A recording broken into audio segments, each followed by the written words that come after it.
Сәлем достар! Бүгін біз табиғи ылғалдандыратын қартаюға қарсы бет маскасын жасаймыз. Бір шай қасық көк шайдың үстіне қайнаған су құйып, 5 минутқа тұндырып қойыңыз.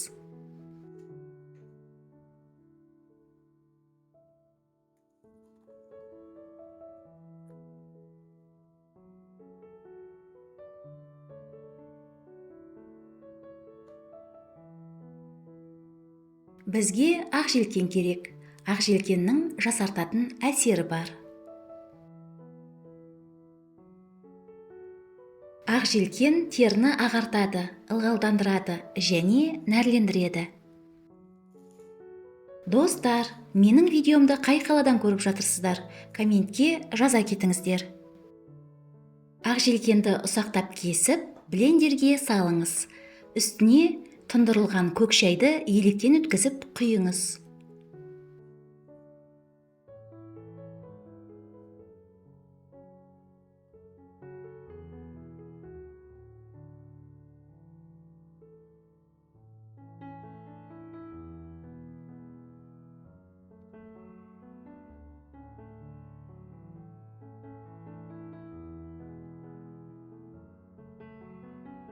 Қоспаны блендермен езіп алыңыз. Достар, менің каналымды көріп, қолдау көрсеткендеріңізге рахмет. Достар, каналға жазылыңыздар. Мұнда сізге керекті рецепттер табатыныңызға сенімдімін. Дайын болған шырынды сүзгіден өткізіп алыңыз.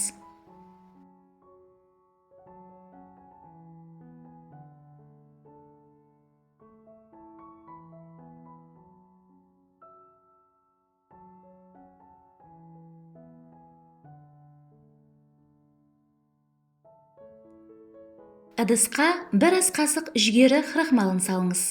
Үстіне сүзгіден өткен шырынды қосып, жақсылап араластырыңыз.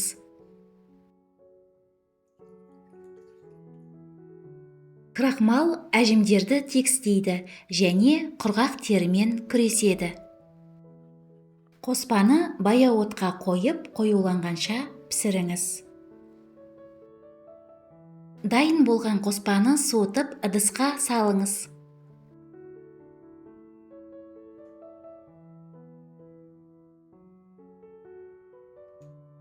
Бір шай қасық алоэ вера гелін қосыңыз. Көк шай мен ақ желкен маскасы барлық тері түрлеріне жарамды. Бір шай қасық кокос майын қосыңыз. Кокос майы эластин мен коллагеннің түзілуіне ықпал етеді. Көк шай мен ақ желкен маскасы дайын болды. Масканы шыны ыдысқа құйыңыз. Тоңазытқышта 1 аптаға дейін сақтауға болады. Масканы тазартылған бетке, мойынға, декольтеге жағып, 30 минутқа қалдырыңыз. Содан кейін жылы сумен шайыңыз.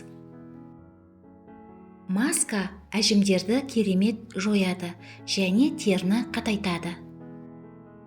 Масканы аптасына 2 рет жағыңыз. Сізге денсаулық, сұлулық және жастық тілеймін.